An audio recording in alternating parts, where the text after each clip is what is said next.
Think about the last time you walked into a room that was truly clear. Maybe it was a hotel room on a trip you took years back. Maybe it was a guest room you had just finished tidying, or a corner of the house you finally dealt with one afternoon when you just decided, today is the day. Do you remember how that felt? Not just how it looked, how it actually felt in your body the moment you stepped in. Most people describe the same thing, a kind of exhale, a settling, like something that had been quietly clenched inside them for a long time, finally let go. That feeling is not just comfort. There is real biology behind it. And once you understand what is actually happening in your body when you live surrounded by decades of accumulated things, and what quietly begins to change when you start removing them, the way you see your home will shift in a way that is hard to undo. Now, before we go any further, I want to say something clearly because I know it needs to be said early. This is not about getting rid of things that matter to you. It is not about minimalism or white walls or pretending that a life fully lived does not leave things behind. The things in your home tell the story of who you are. Some of them deserve to stay. What we are talking about today is understanding which ones are quietly working against you, and what changes when you begin to let those ones go. There are 6 changes, and we are going to walk through every one. Let us start with the one that surprised researchers the most. Scientists at UCLA spent years studying the relationship between home environments and stress hormones.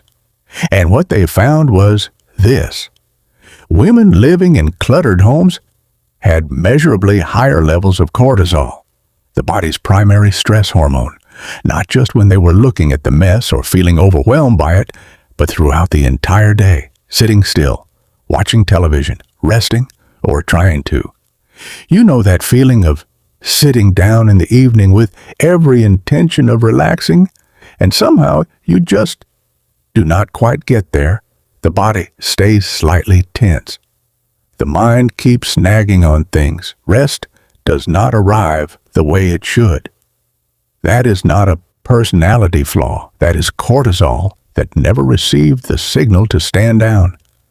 And here is where most people get this wrong. We assume clutter only affects us when we are consciously bothered by it. But the brain does not work that way. The brain is always scanning the environment, always asking, is there something here that needs my attention? Is something unfinished?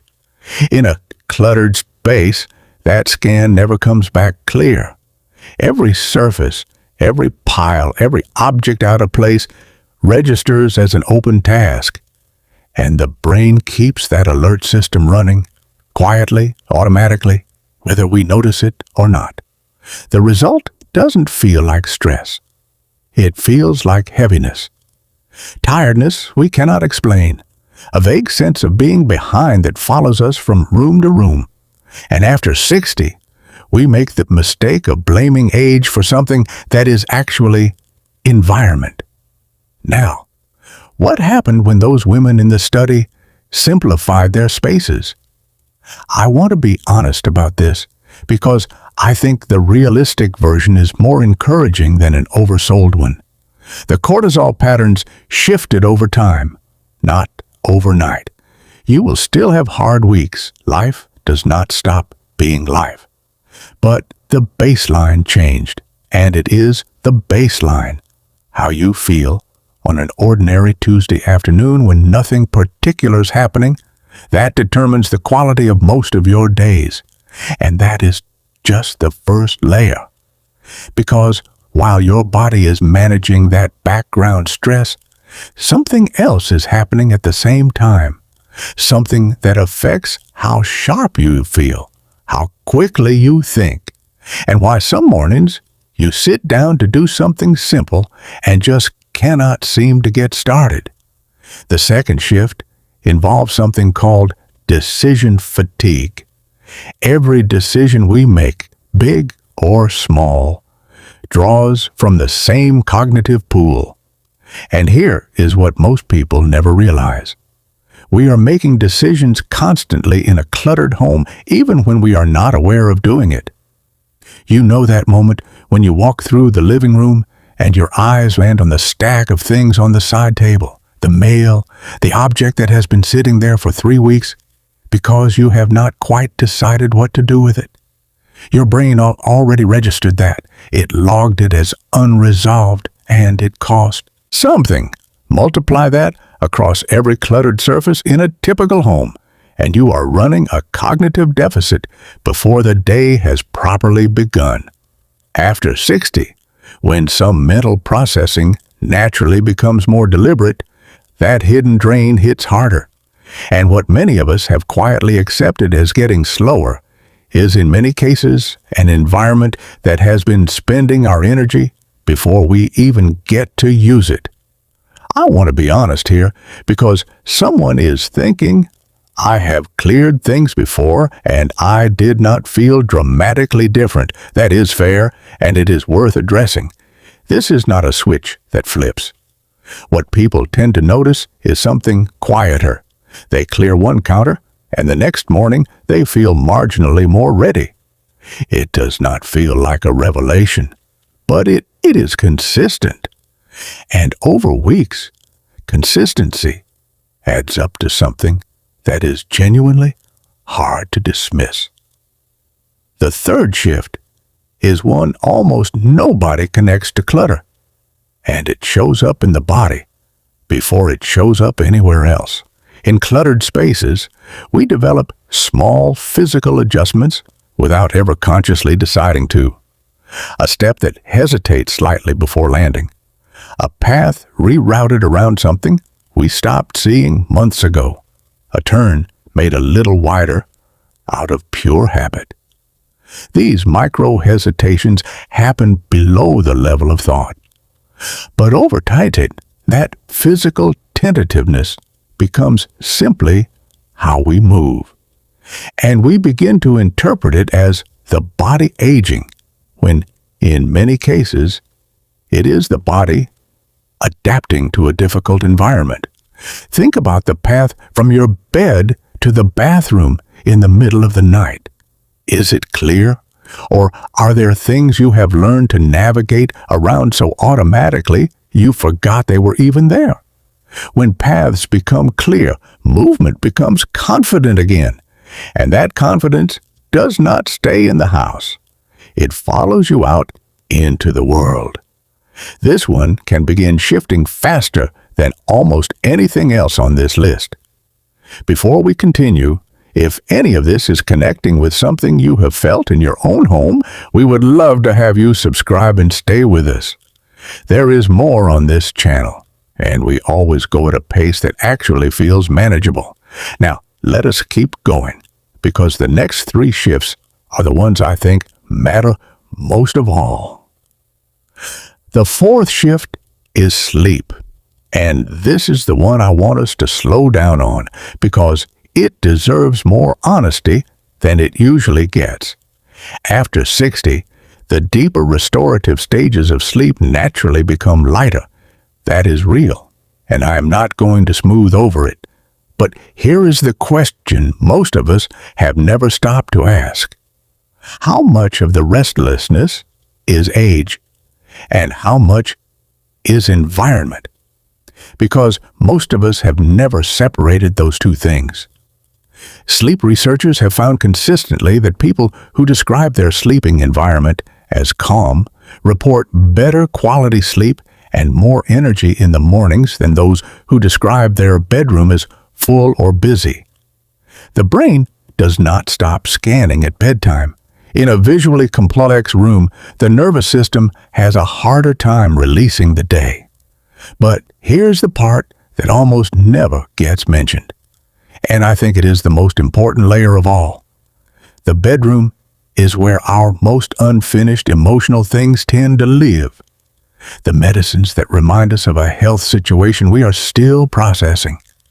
The photograph that holds a grief we have not had time to sit with properly, the stack of books for the person we kept meaning to become. These are not just visual clutter. They carry emotional weight that the nervous system registers at exactly the moment it needs to be letting the day go. We filled the room that was supposed to restore us, and then we wondered why we did not wake up feeling restored. The starting point here does not need to be the whole room. It is just the surfaces within your direct sight line when you lie down. Clear that sight line. That is a real beginning. The fifth shift is the one that took me longest to fully appreciate. And I want to say up front that it is also the most personal one. So stay with me. People living in cluttered homes tend to entertain less.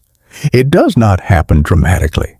It begins as a quiet background sense that the house is not quite ready. That becomes not today. That becomes maybe once I've sorted a few things.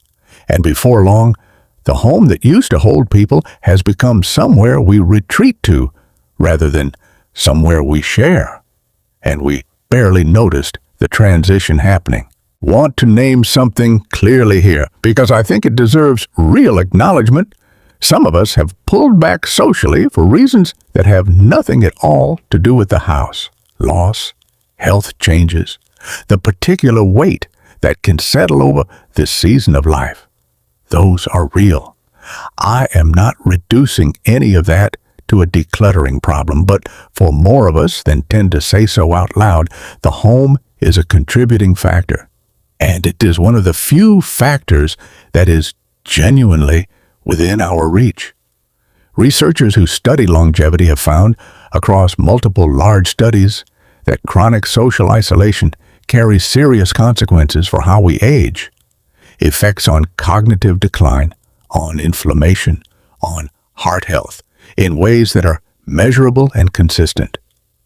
It is one of the most underestimated risks in this stage of life, and it is quietly connected to our front rooms and our kitchen tables more than most of us have ever been told. What people who simplify their spaces describe, almost without exception, is not that they became more social overnight. It is something smaller and more important than that. The house stopped being a reason to say no. One quiet barrier came down, and something that had been slowly closing began gradually to open again. The sixth shift runs underneath all the others, and this is the one I want us to sit with. Many of us carry objects that represent versions of ourselves we once were, or fully intended to become.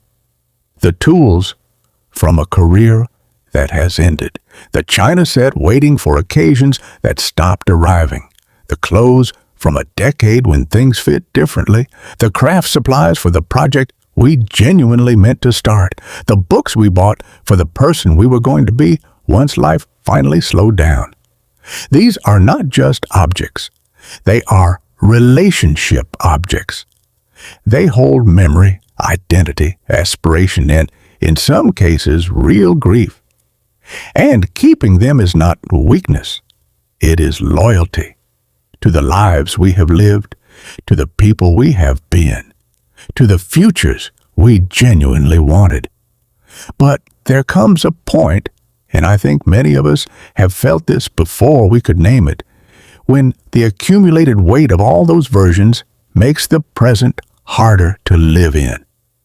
When looking around the room means looking backward, rather than at the life that is actually here happening now, still worth showing up for fully.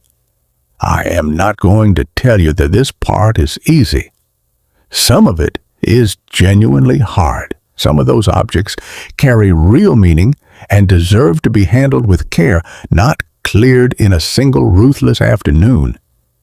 What I'm saying is this: there is a difference between honoring where we have been and being held there, and the quiet, patient work of choosing what stays, not from guilt, not from obligation, but because it genuinely belongs in the life we are living right now, is one of the most forward-facing things available to us.